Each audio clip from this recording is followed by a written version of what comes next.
happened. The backfire in Afghanistan is clear. You have to remember, we told them that was going to happen. If you think back our lecture structures and all, that's going to happen. Even in our C-SPAN, not C-SPAN, that was C-SPAN. We talked about the history of the region. We said the people, the leaders of Afghanistan and Pakistan may be punks, but the people are not.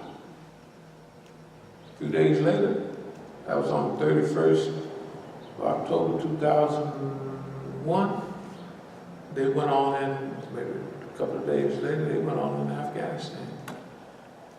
And it looked like there was a victory, but they got whooped back. But before the good whooping, now you gotta remember, they came in to destroy the same people they had created. They created Taliban. Now they gotta come in and knock them over. So when they come in and have to, when they develop somebody, if they develop Nusra, if they develop Daesh or ISIL, if they already going to, they got the cord ready to pull for them to collapse. The thing is that their collapse didn't come at the time they wanted. Why? Because they want to reshape the whole region. And it didn't start the other day. It started a long time ago. It's always been happening. But recently, let's just say the precursor would be Afghanistan. Next is Iraq. Why they go into Iraq? Because God fooled the idiots. It didn't show that you in Iraq, you know, they still in Afghanistan now. What they say they call it, Afghanistan historically, the graveyard of what? Graveyard of everybody. Now, you can't say we didn't tell them. Everything I'm saying now, we told the people that. Okay, they went in anyway. The biggest trick, now, they had the National Negro on public radio and all that in '91. Before Saddam, and he told them, no, they're going to rise up, and da da da da. We said they're going to do nothing but break and run. Why? Because the Iranians had just fallen, right? So, in '91, and then you study different madhabs, and Iraqis have a bad reputation when they support Ali, Imam Hussein. Come on here, we'll look out for you. And they break and run. Every time, history. The dumb United States, they done looked at it. '91, they're gonna break and run. '91, they did break and run. They had the same thing on the list in 2003. Remember what we said? Oh no, not this time, buddy. It's a different time. That's the difference between us and them. I want everybody to listen to get used to our recommendations from this masjid, our recommendations, the clarity and the regularity of them. Now you just heard Don's speech on that. Is it trying to straighten out a situation that they produced? Of course it is. What are they trying to straighten out? They're trying to straighten out exactly what they produced. And we told them. We said Iran? No. Said Iran is studying y'all. They're studying you in Afghanistan. Right? They're studying you in Iraq, right? And they all were Iranians are fighting. Well, those people are crazy. These Americans are crazy. Najaf and Karbala is right here, and Basra, all that right now. And Iran is right over there. They haven't shot down the Arab waterway. But the culture of the history of those people are the same. Just because you got a waterway and you got a national border, the ulama in Najaf and Karbala in 1921 when the British came in, remember Sykes-Picot, all that stuff? The ulama of Najaf and Karbala supported a Sunni rebellion against British colonialism. These dummies don't study none of that. Too far back. So what did we say? Oh no, homeboy. You go in there, this time you're going to get cleaned out. And they did. And they got whooping after whooping after whooping. Then they run out. Then they run back. And they tiptoeing around right now. They're in there trying to leave something behind that will cause heavy fitna. Like the Turks and the Americans are trying to, they just confused because see, when you mess with something you're not used to messing with it all at one time, there's so many things that be going on. That's why we use a system of delay. We don't jump on stuff. This is the first time we react publicly to a lecture right away in real time. Why? Because we're prepared for it and we've been preparing every lecture and every khutbah for this one. Just think what we talked about last week, week before last. Okay, we're going to get to the point of where we are now. Regional division. We have now the thing before what we talked about a few months. We have now a Middle East, the exact Middle East that they didn't want to have. Remember, they got rid of Saddam because he has a big army trained, they did a little fighting. Okay. But now look what they got. They not only got Iraq fully trained, fully equipped with a lot of American equipment. And they put Daesh there to fight against them. And they're trapped. They got Daesh there and they got to pretend to help to get rid of Daesh. But the timetable is screwed up. They've trapped themselves because, well, we want to get rid of them. Just a minute. When do we want to get rid of them? Well, if we get rid of them at that time, that's going to cause this to fall through. If we get rid of them at that time, and then they are all sitting around, you can see them at the table now, confused. Okay, remember now, in the meantime, Iran is all by itself, except for Syria, which is not helping Iran, but it's not hurting it. Way back in 88 and on up to. In reshaping the Middle East, they first move against Gaddafi. Not the first, but he's right in the middle of the reshaping. We got to get rid of him because he's throwing, he get the oil money, people get subsidies, you get a child, you get a big benefit, you know what I mean, for having a baby. You know what I mean? You get a well outside of the house or something, you know. And if you're black in Africa, well, what do you need, $1 trillion telecommunications? You guys could just use drums and smoke signals, I mean, the way things are, but so what, we'll build such a satellite. That's Gaddafi, right? He's getting in the way. Who pays to get rid of him? Qatar and Saudi Arabia, right? Who gets rid of him? French bombing, American bombing, right? British bombing, they all get rid of it. They tell Russia, hey man, just take it easy, we just gonna do this, you know what I mean? So Russia say, all right. Then, talk about messing up Syria, messing up Libya, carte blanche mess up. Same time, they come back and say, well, we're going to get rid of Syria because Syria, we're trying to get rid of Iran, but we can't get to it.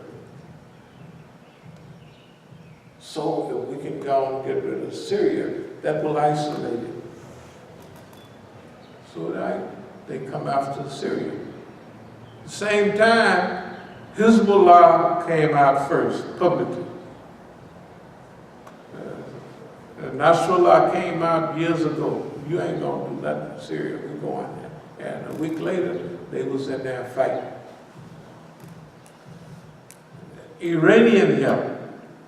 If you look on Iranian TV, if you're in Iran, you'll see martyrs coming back from Syria and martyrs coming back from Syria to Lebanon today, all the time.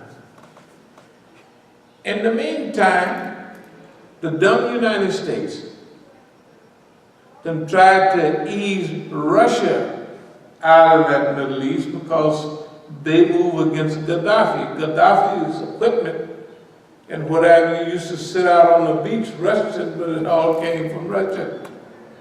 You see what I mean? It all came from Russia. Okay? So now, when they move on Syria, the other allies came to defend Syria. They give the Nusra, Daesh, and all that so much help in 2014 and all that. All of it comes, they come, remember, when you saw them rolling into town, into the region, they all had Toyota white trucks. Where you get all them same kind of trucks? All good God Almighty. You ain't got no job, you ain't got nothing. You just roll in. And they pay people where they rolling into, the stooges, to back up and let them through. Pretty soon they look like you can't defeat Daesh, ISIL. Then them clowns get to cutting up. And a lot of times the clowns will jump the fence. See, if you create a fool, like if you create the Negro as a fool, he'll jump the fence. He'll go all the way up. They wanted a 70% fool, and he'd wind up at 325% foolishness. Right? This is the way Daesh is, this is the way ISIL is. This is the way they're cutting the throats of Christians and everybody, right? And they got the world against them. Now you got the dumb United States and all of them, and the Israelis, everybody is trapped by this historical trap. They're trapped. What's the purpose of old Don's? He's there to try to rescue the downward spiral of their allies. All the killing in Yemen is done in order to bring back Daesh in in Yemen. People of Yemen have been standing up now for, this has been 5, 6, 7 years. All the Arab Spring, they was pre-Arab Spring, remember? All them demonstrations in Yemen. The Yemeni demonstrations doesn't have anything to do with tribe, madhab, or nothing. They wanted to get rid of the bums. But our brothers and our friends began to develop a strong backbone in Yemen. So Saudi Arabia, the leader of freedom, justice, what is it, women's rights and all that, just because women can't drive a car in Saudi Arabia and they kill little kids without no trial. I mean, with a trial, they said they come there with hands almost cut off, hanging like this, like what happened to your hand? They broke it, so I mean, they broke that, my foot. Did you commit the crime? Of course I did. You hang me upside down for a weekend. We all say yes, whatever they want. They do it. Okay.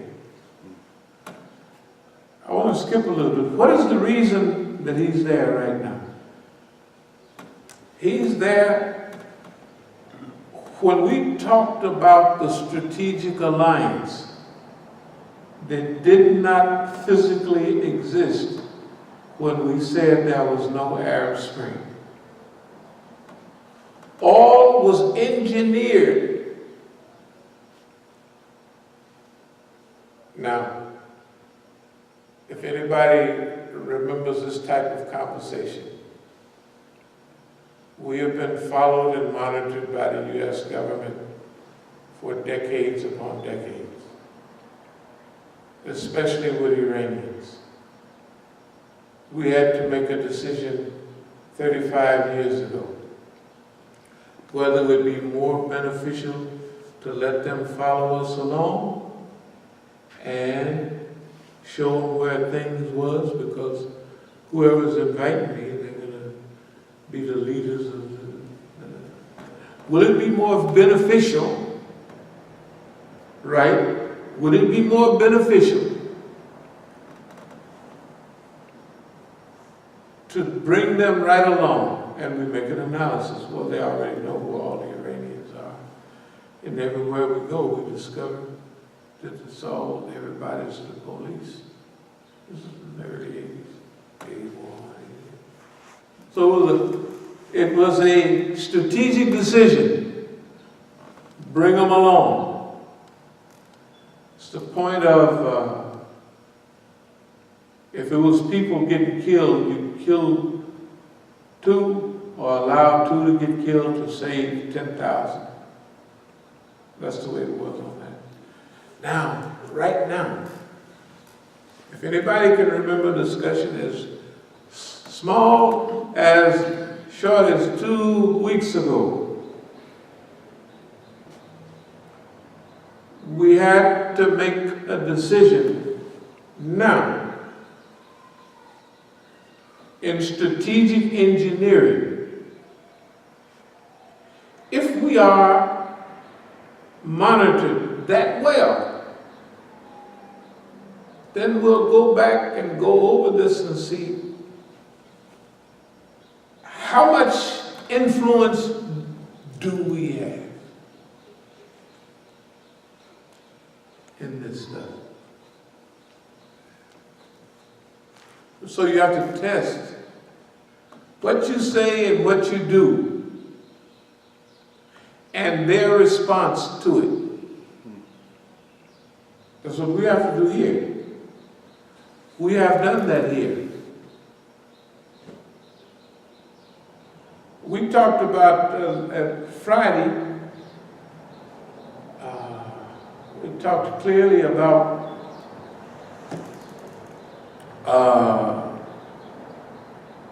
engineering the Zionist American system, about engineering the Zionist American system. Okay. And we had certain criterion that we wanted to check. This is all recently, in fact, anybody who was here. Some of the subjects we talked about was very clear. Here, okay?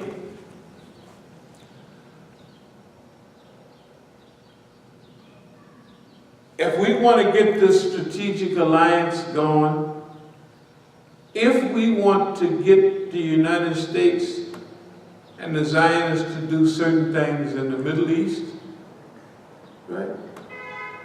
If we even have enough influence, I'm saying if we do, to have If somebody have an election on Malcolm X's birthday, is it an accident? It's an accident. Okay, it could be. It could be an accident. Or it could be somebody that's, when are you going to have someone? Oh, they say, okay, sure, we'll have it that day. We'll have that with it. That's good. Right? Nobody else in the world had mentioned it but us. Not only now, from way back then.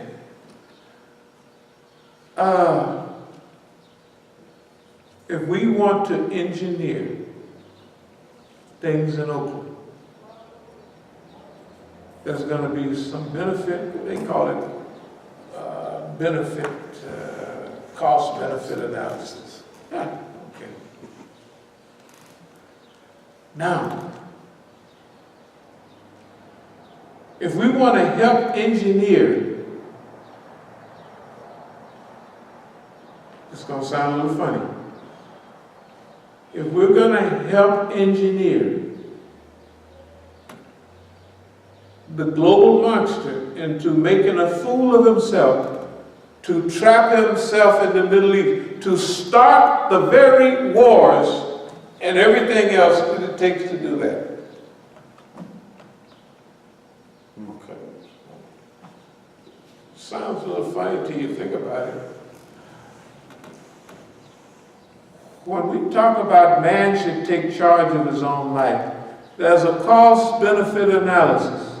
To get a regional vision, you're going to have regional struggles. We talked about this very point 2.5 weeks ago.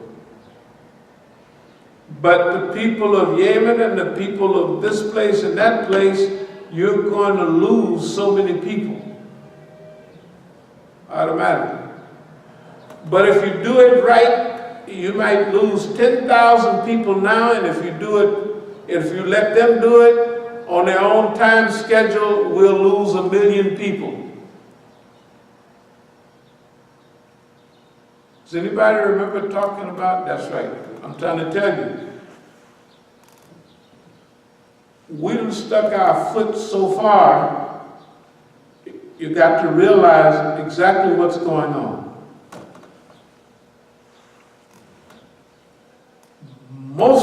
A lot of this stuff, the strategic stuff, that's why when we talk about strategic brilliance, it's not Negro talk. We Amos and Annie, they behind into the dustbin of history. That's what we're doing to them.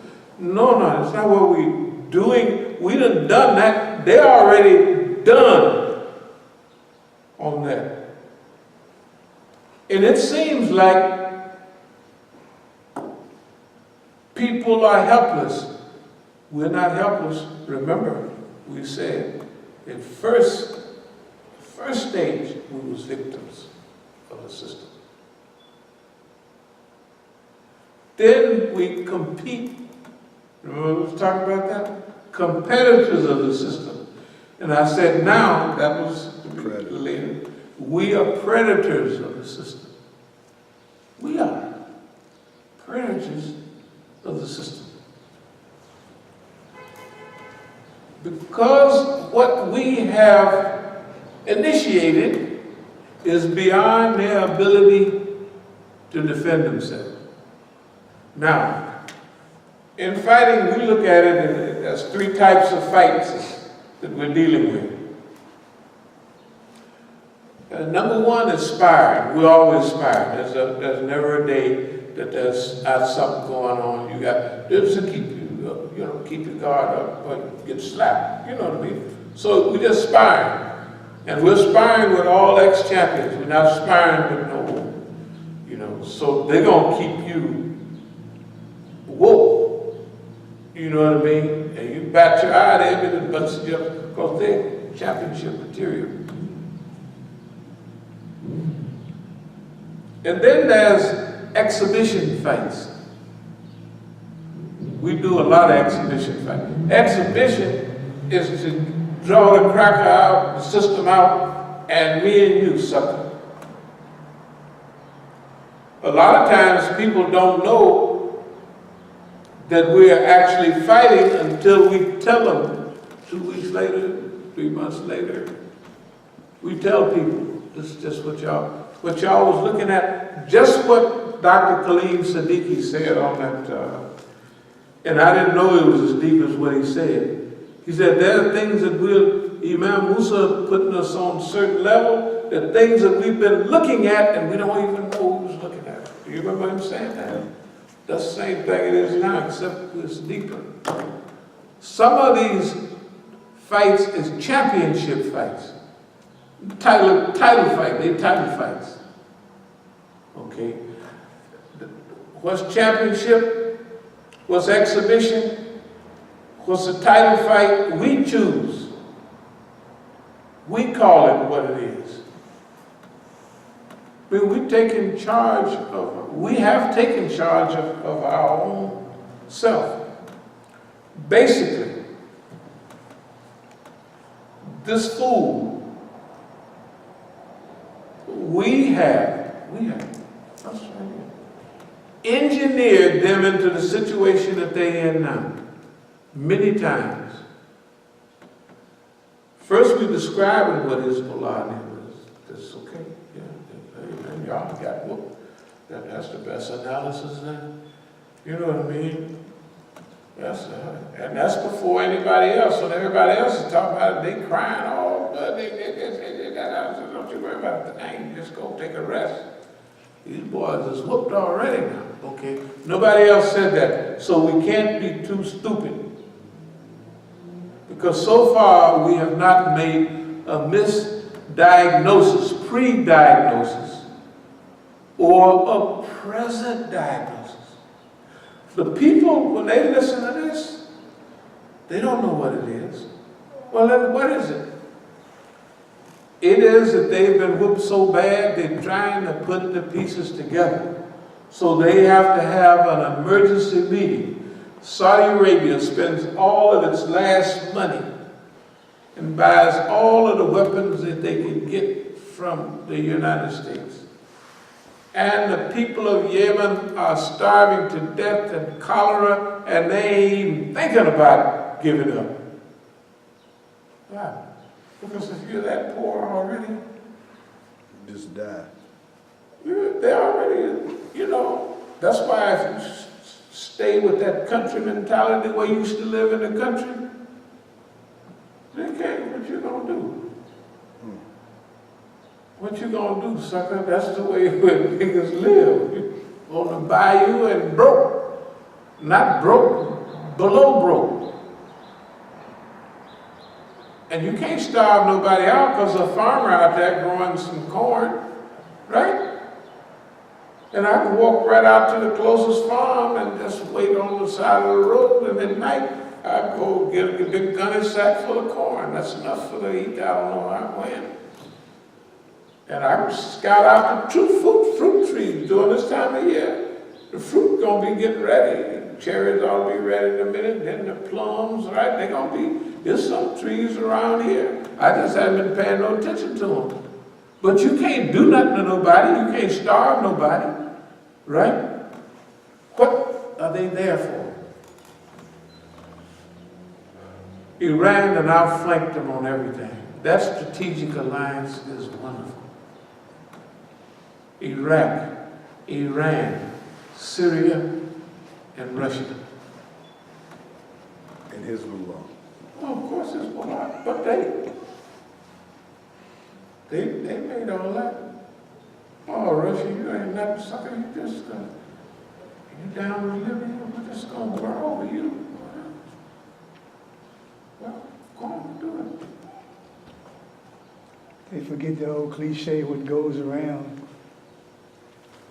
Hey, this one came around so many times on them. You know, when you taking a lot of blows, you get delirious. You just you don't see them coming, you almost get numb. Everybody looking at it and say, good God Almighty. And you're just still on your feet. But you can't see the blows coming. You done got numb, it's like just thuds. You just, in place, that's all. That's the way America is.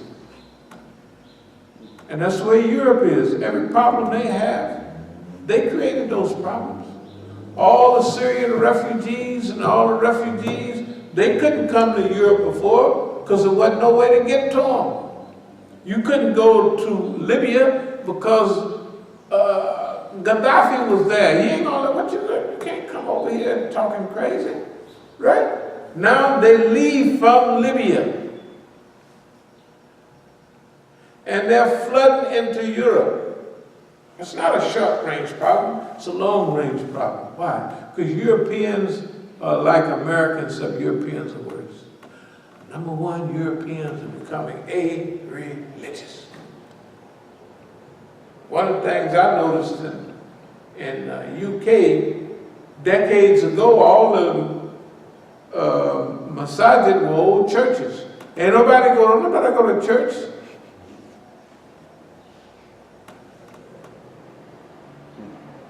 Euros are not having children. Here or nowhere else. Muslims have exploded in Europe. And you didn't talk to them bad. You didn't treat them bad. You ain't having no kids, and all of them is having 4 and 5 and 6 kids. All of them. The Muslims still get married at 16, 17, 18, because they did back home. At that young, you're fertile, you just start cranking out kids. You very seldom hear of a Muslim like some of the European ladies, I need something happen to have baby. How many Negroes and other people have trouble having babies? You got trouble stopping. Good, I said, sister, maybe we got to work out some kind of coitus eruption, we used to call it, just pull it out or something. But anyway, that wasn't working either. Look, strategic alliance.